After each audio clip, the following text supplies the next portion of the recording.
ಶ್ರೀ ಮಾರುತೇಶ್ವರ ಜಾತ್ರಾ ಮಹೋತ್ಸವದ ಹಿನ್ನೆಲೆಯಲ್ಲಿ ಗರುಡ ಕಂಬಕ್ಕೆ ಪಂಚಾಮೃತ ಅಭಿಷೇಕ ಹಾಗೂ ಹೋಮ ಹವನ ಇತ್ಯಾದಿ ದೈವಿಕ ವಿಧಿವಿಧಾನ ಕಾರ್ಯಕ್ರಮಗಳು ನೆರವೇರಿದವು.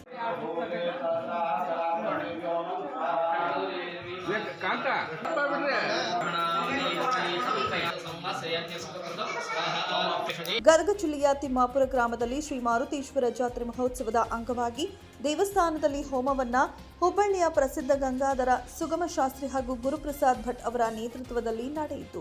ಪೂಜೆ ಕೈಂಕರ್ಯ ಮುಗಿದ ಬಳಿಕ ಮಾತನಾಡಿದ ಅವರು, ಈ ಹೋಮ ಮಾಡುವುದರಿಂದ ಗ್ರಾಮದ ಜನರಿಗೆ ಸುಖ ಶಾಂತಿ ಮಳೆ ಬೆಳೆ ಸಮೃದ್ಧಿ ನೀಡುತ್ತೆ ಎಂದು ಹೇಳಿದರು.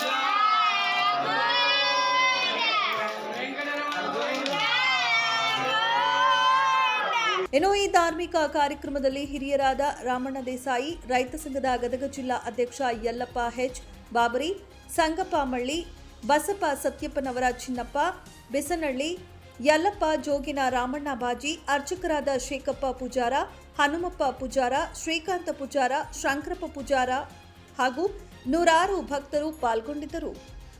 9 ಲೈವ್ ನ್ಯೂಸ್ ಗದಗ.